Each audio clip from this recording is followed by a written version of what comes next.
Halo, apa kabar? Salam kenal semuanya. Selamat datang di channel saya. Di channel ini kita akan membahas mengenai kritisisme pemikiran atau pemikiran kritis. Kita akan bahas untuk membahas fenomena-fenomena yang ada di masyarakat. Bisa dari fenomena sosial, politik, budaya, pendidikan, kesehatan, lifestyle, dan segala macamnya yang mengundang mengundang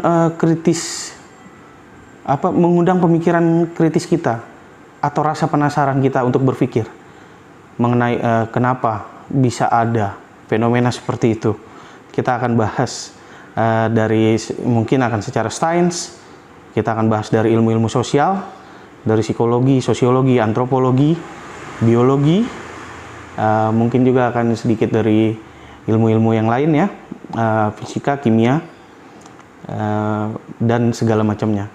Di sini dalam channel ini saya mengajak kita untuk berpikir mendalam dan meluas. Oke, check it out.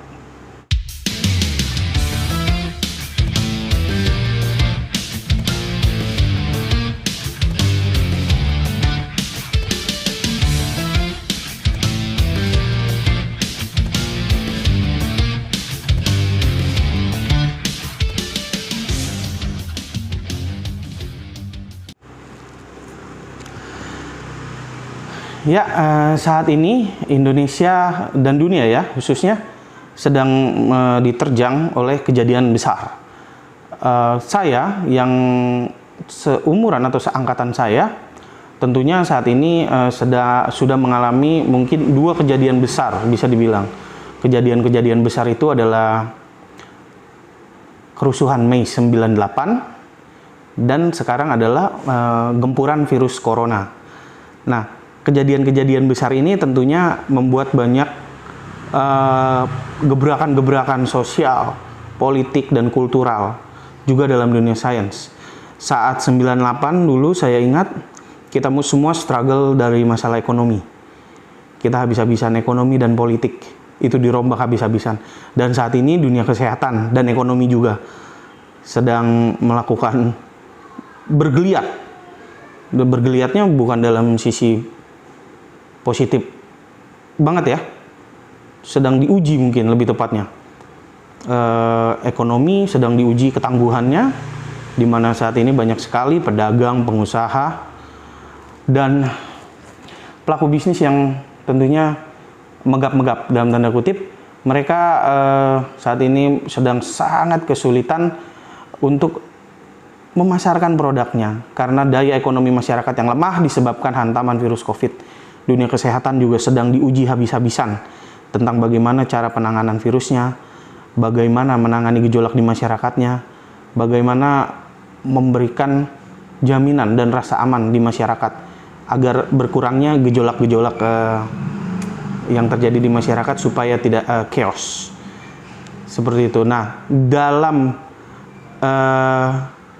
pembahasan kali ini kita mungkin untuk corona sendiri, untuk kalian generasi-generasi yang lahir setelah 98 mungkin baru merasakan saat ini ya kejadian besar yang menimpa bumi.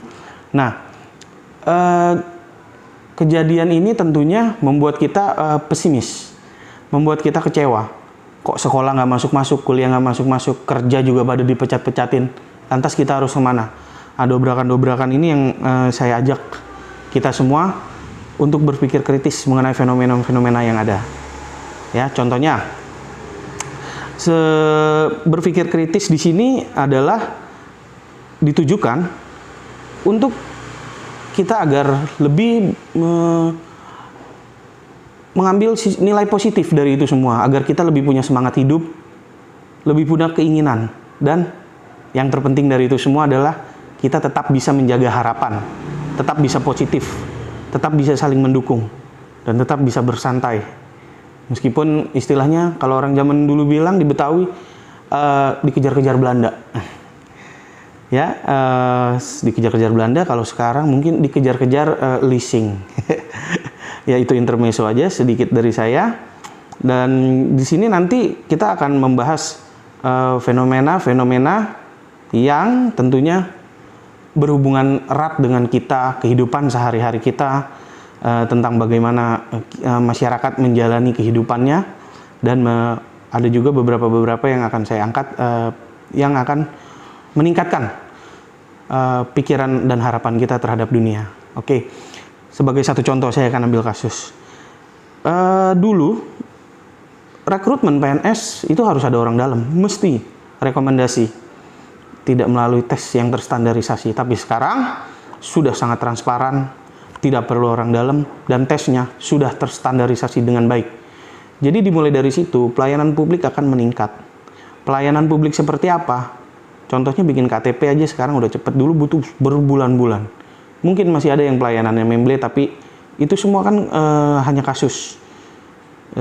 Tidak secara umum. Secara umumnya pelayanan sudah membaik, sudah lebih cepat, sudah bisa dikritik secara terbuka. Itu adalah kebaikan dalam segi pelayanan. Dan kedua, kita dalam segi kesehatan. Di saat saya masih kecil, tahun 90-an, setiap ada orang sakit, mereka tidak mau ke rumah sakit. Mereka takut sekali ke rumah sakit.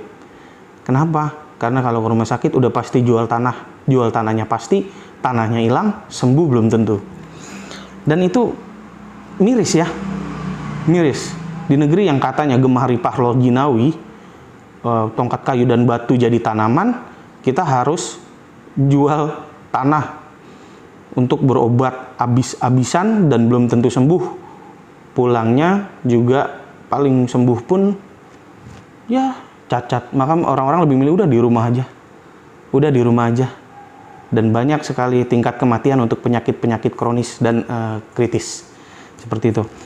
Saat ini rumah sakit atau pelayanan kesehatan, lihat, setelah ada asuransi kesehatan dari pemerintah yang diinisiasi oleh pemerintah, kita gotong royong, kita saling bahu-membahu, kita untuk bayar premi dari asuransi BPJS, dan yang di cover sangat banyak. Coba lihat, bandingkan dengan tahun 90-an. Sekarang rumah sakit udah di mana-mana, alatnya sudah canggih, perawatnya sudah memadai, dokternya sudah lumayan banyak, dan gratis untuk banyak sekali penyakit. Bayangkan, dari dalam tempo 30 tahun ini berapa banyak perkembangan yang sudah terjadi. Nah, seperti itu. Itulah positivisme mengenai perkembangan-perkembangan yang mau kita bahas di sini. Kita naikkan sebuah kasus, kita bahas sisi positifnya, kemudian kita ambil optimisme dari situ supaya kita bisa lebih optimis menjalani hidup, punya harapan. Intinya gitu. Dan kebaikan ini jangan harap langsung ya, karena seperti kejahatan, kebaikan juga harus ditularkan, harus mengikis sedikit-sedikit kejahatan. Dan ini prosesnya tentunya tidak langsung. Dari segi kesehatan saja butuh puluhan tahun. Nah, ini sudah berapa tahun perekrutan CPNS berjalan. Setelah berjalan seperti ini, tentunya pelayanan tidak langsung jauh, mau setingkat Belanda, Finlandia, Eropa, nggak jauh.